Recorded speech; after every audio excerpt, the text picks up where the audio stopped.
शिक्षा के क्षेत्र में जो असली भगवान हैं वो डॉक्टर बाबा साहब भीमराव अंबेडकर हैं और सावित्रीबाई फुले महिलाओं के लिए उन्होंने शिक्षा के क्षेत्र में बहुत मतलब अद्वितीय काम किए हैं और उसे कोई रिपीट नहीं कर सकता। इस तरह से उन्होंने काम जो किए हैं महिलाओं के लिए। तो मेरी पर्सनल राय है वो तो ये है कि वो ही हमारे भगवान हैं सही मायने में देखा जाए तो। हम लोग सरस्वती जी की भी पूजा कराते हैं, हम लोग बाबा साहेब के जन्मदिन को भी मनाते हैं, हम लोग हर एक जो महात्मा रहे हैं हमारे, हम उन हर एक पुरुषों के बारे में बताते हैं। जैसे कि हमारे भारत के त्यौहार हैं, भारत के त्यौहार हमारे धर्मों के ऊपर ही हैं, तो हम उन धर्मों को भी बच्चों को अवगत कराएंगे। जैसे कि दीपावली है, दीपावली बनाई जाती है राम के वापस आने पर। अब बाबा साहेब का जन्मदिन है, बाबा साहेब ने हमारा संविधान लिखा था जिसकी वजह से आज हम यहाँ पर बैठे हुए हैं। अगर ये संविधान नहीं होता तो आज हम भी यहाँ नहीं होते। लेकिन अब कुछ धर्म है, क्योंकि हम ये भारत जो देश है वो हिंदुओं का देश है। अब इस देश में सभी लोग सभी धर्म के लोग हैं, तो बच्चों को सभी धर्मों से अवगत कराना हमारा काम है। ये सभी जिम्मेदारियां जो होती हैं वो स्कूल की ही होती है कि बच्चों को हम लोग कैसे सिखाए जाएंगे। बच्चों को कॉन्स्टिट्यूशन के बारे में भी सिखाते हैं, उनको कॉन्स्टिट्यूशन भी पढ़ाते हैं, भारत का संविधान उनको पढ़ाते हैं। तो जाहिर सी बात है जब बच्चे भारत का संविधान पढ़ लेंगे तो उनको अपने फंडामेंटल राइट्स के बारे में पता चल जाएगा। तो ये बहुत ज़्यादा हम इस पर ध्यान देते हैं कि बच्चे अपने फंडामेंटल राइट्स को जानें और संविधान को पढ़ें।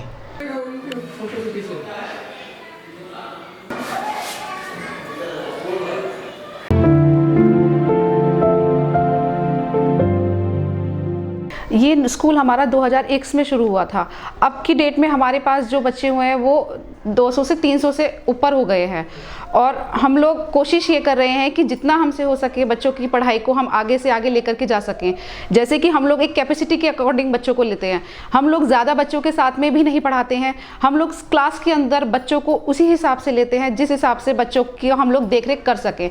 हमारे पास हर एक तरह के बच्चे आते हैं, गरीब बच्चे भी आते हैं और अमीर भी आते हैं, लेकिन उसमें कोई भेदभाव हम लोग नहीं करते हैं। अभी हम 8वीं कक्षा तक पढ़ाई करा रहे हैं, लड़के भी पढ़ते हैं लड़कियां भी पढ़ती हैं, सभी एक समान पढ़ते हैं, उसमें कोई भेदभाव नहीं होता है। किसी भी कास्टिज्म को लेकर के कोई भी परेशानियां हम लोग बच्चों को लेकर के नहीं शुरू होने देते हैं किसी भी तरह की। हमारे यहाँ पर 15 से 20 टीचर काम करते हैं और वो सारे ही फीमेल टीचर्स हैं।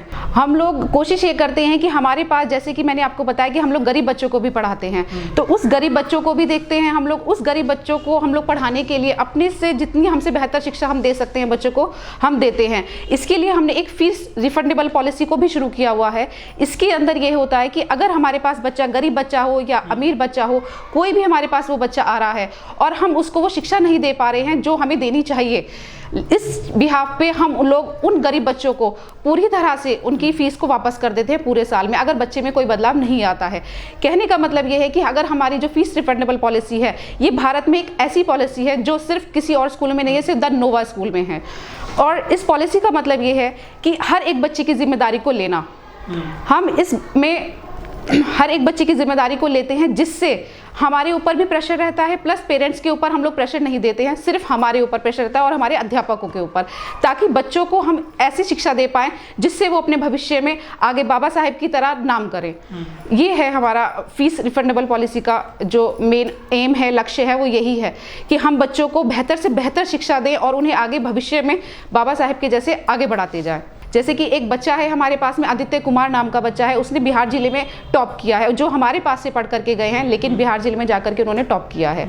हम लोग बच्चों को स्मार्ट क्लास के थ्रू सिखाते हैं, जैसे कि वीडियो क्लासेस हो गई। वीडियो क्लासेस में बच्चा ऑडियो से भी सीखता है प्लस वीडियो से भी सीखता है। दूसरी चीज़, बच्चों को हम लोग मिनरल वाटर, हर एक चीज़, क्लीनिंग का, मिनरल वाटर का, हर लाइट्स का, लाइट भी हम लोग बिल्कुल भी कट नहीं होने देते। बच्चों के लिए हमने सोलर का इस्तेमाल वो अरेंज किया हुआ है, जिससे बच्चों को बिल्कुल भी लाइट की कोई परेशानी ना हो। हम लोग अभी जल्द से ही बच्चों को एसी भी प्रोवाइड करने वाले हैं। महीने की फ़ीस हमारी ज़्यादा से ज़्यादा 600 से 700 रुपये है, इससे ज़्यादा हम लोग फ़ीस नहीं लेते हैं और उसमें भी हमारी फ़ीस रिफंडेबल पॉलिसी है। अगर हम बच्चों को पढ़ाते हैं तो अगर हम नाकामयाब हो जाते हैं पूरे साल में, जो कोई कुछ भी बदलाव नहीं आता अगर बच्चों के अंदर, तो वो हम साल के अंत में बच्चों को वापस कर देते हैं। 2020 और 21 में तो कोविड का बड़ा प्रकोप था पूरे देश और दुनिया में। ऐसे में स्कूल जो काफ़ी ताले लग गए थे या बंद हो गए थे, आपने अपने स्कूल को कैसे चालू रखा था? हमने अपने स्कूल को ऐसे चालू रखा था जैसे कि मेरे हस्बैंड हैं, उन्होंने और मैंने मिलकर के, क्योंकि अध्यापकों के आना जाना बिल्कुल बंद था, बच्चे भी अपने घर पर थे, तो सिर्फ हम दोनों ने ही मिलकर के उनको ऑनलाइन क्लासेस के थ्रू कोशिश करी कि हम लोग बच्चों को शिक्षा से ना रोकें, शिक्षा से बिल्कुल भी ना उन्हें रोका जाए, और उन्हें हमने लगातार कोशिश ये करते रहे कि उन्हें हम लोग शिक्षा देते रहें। और हमने ये कोशिश की, हम लोगों ने बच्चों को ऑनलाइन क्लासेस दी, लगातार हम लोग सुबह से लेकर रात तक बच्चों को ऑनलाइन क्लासेस देते रहे, जिससे बच्चों में बदलाव रहे, बच्चों की पढ़ाई जो है बिल्कुल भी छूटी नहीं। और बच्चों ने भी बहुत अच्छा हमें रिस्पांस दिया। हमारे स्कूल के जितने भी बच्चे थे वो हमारे से कांटेक्ट में रहे और वो कंटिन्यूसली बहुत अच्छा उन्होंने रिस्पांस दिया, और ऐसे ही हम लोग दोनों मिलकर के बच्चों को पढ़ाते रहे। इसी वजह से आज हमारे पास जो कैपेसिटी है बच्चों की वो कंटिन्यूटी है। कोविड के दौरान बच्चे कम हुए होंगे? हाँ, कुछ बच्चे कम भी हुए थे, क्योंकि कई बच्चों का ट्रांसफ़र हो गया था, पेरेंट्स का, कोई लोग काफ़ी ज़्यादा परेशान थे तो वो अपने गांव चले गए। इसकी वजह से हमारे पास जो क्वांटिटी बढ़नी चाहिए थी बच्चों की वो वहाँ से बढ़ करके ना थोड़ी सी कम हो गई है। लेकिन अब हम फिर से उस चीज़ को कोशिश कर रहे हैं कि वो आगे की ओर बढ़े। हमने उनको इसी तरह से ऑनलाइन क्लासेज में मैंने जैसे आपको अभी बताया कि हम लोग सुबह से लेकर रात तक, सुबह 9 बजे से लेकर रात को 10 बजे तक हम लोग कंटिन्यूटी बच्चों की क्लासेस लेते रहते थे। जैसे कि पहले मेरे हस्बैंड लेते थे, उसके बाद मैं लेती थी। हम लोग कंटिन्यू क्लास में लगे रहते थे ताकि बच्चों की पढ़ाई जो है वो बिल्कुल भी खराब ना हो। अब जैसे कि पहले बात आई थी कि बच्चों को कोविड के टाइम पर हमें ऑनलाइन क्लासेस देनी है, अब इसका असर कहीं ना कहीं हुआ ही है, बच्चे मोबाइल के आदी हो ही गए हैं। उससे थोड़ा सा ये हुआ कि हमें उन्हें हटाने में थोड़ा सा प्रयास करना पड़ रहा है। 1 साल हमें थोड़ा सा लगा समय उन बच्चों को मोबाइल से दूर करने के लिए, और हमारी जो कोशिश थी वो कामयाब हुई। हम बच्चों को फ़ोन से बिल्कुल तरह से हटा पाए हैं, क्योंकि हमने उनके लिए स्कूल में ही स्मार्ट क्लासेस दे दी हैं, ताकि वो फ़ोन से हट करके स्मार्ट क्लासेस के थ्रू उनका जो है मन का बच्चों का बदलाव स्कूल में और लगे। और हमारी जो बुक्स हैं अब की बार वो भी अपडेटेड है, जिससे बच्चों को फ़ोन की ज़रूरत ही ना पड़े, वो सिर्फ हमारे पास ही स्मार्ट क्लासेस के थ्रू पढ़ सकें। नई शिक्षा नीति आई है, उसके अनुसार ये है कि बच्चों की उम्र के हिसाब से हमें बच्चों को पढ़ाना है। बच्चे की उम्र कई बार क्या होता है कि 8 साल का बच्चा है लेकिन उसे कुछ नहीं आता है, लेकिन जो सरकार ने किताबें लगाई हुई हैं इस बार वो बहुत अच्छी लगाई हुई हैं, जिससे हम बच्चे को 8 साल की उम्र में भी वो शिक्षा जो पहले की उसकी छूट गई है उसको हम उसके थ्रू दे सकते हैं। और जो हमारा क्रम है, जो हमारा पाठ्यक्रम है, सिलेबस है स्कूल का बच्चों का, वो मैंने इस तरह से बनाया हुआ है कि जो बच्चे चाहे वो 6 साल के हों, 7 साल के हो या 8 साल के हों, हम लोग सभी तरह की शिक्षा को बच्चों को देते हैं, चाहे वो सरस्वती जी की हो या फिर वो ज्योतिबाई फुले की हो या फिर वो बाबा साहेब की हो। हम लोग स्टार्टिंग से ही ये प्रयास कर रहे हैं कि बच्चों को हम लोग हर एक वो शिक्षा अवगत कराएं जिससे बच्चे अपने भविष्य का निर्माण बहुत अच्छी तरीके से कर सके। और उनमें की जाति भाव की भावना जो आजकल बहुत ज़्यादा उत्पन्न हो रही है वो हमने बिल्कुल ख़त्म कर रखी है। हमारे पास मुस्लिम बच्चे भी पढ़ते हैं, हिंदू भी पढ़ते हैं, हमारे पास हर एक तरह के बच्चे पढ़ते हैं, लेकिन उसमें कोई भेदभाव बिल्कुल भी नहीं है। बच्चों की बुक्स हैं, पाठ्यक्रम में जो महापुरुषों के लिए लगी हुई है वो भी हमने लगाई हुई है, जिससे बच्चों को ये सभी चीज़ों के बारे में जानकारी रहे।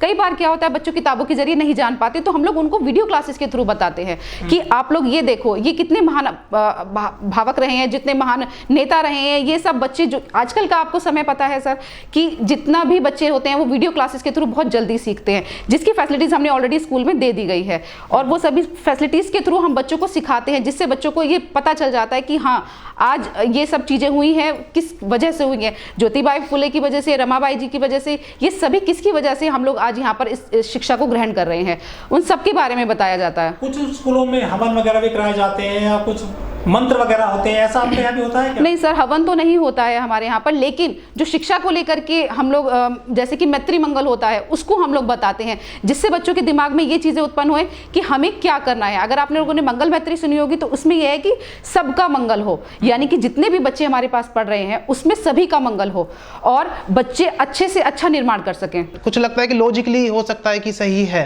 तो उसको करा सकते हैं, अगर लॉजिक नहीं है तो इसका कोई लॉजिक ही नहीं बनता है कि हम उस चीज़ को कराएं। तो हवन वगैरह का तो मैं नहीं मानता कि इससे कुछ होगा। कुछ लोग गायत्री मंत्र भी कराते हैं, गायत्री मंत्र वगैरह भी कराते हैं। हो सकता है किसी को अलग अलग समुदाय के लोग होते हैं, जाति धर्म के लोग हैं, उनको फील अच्छा होता होगा।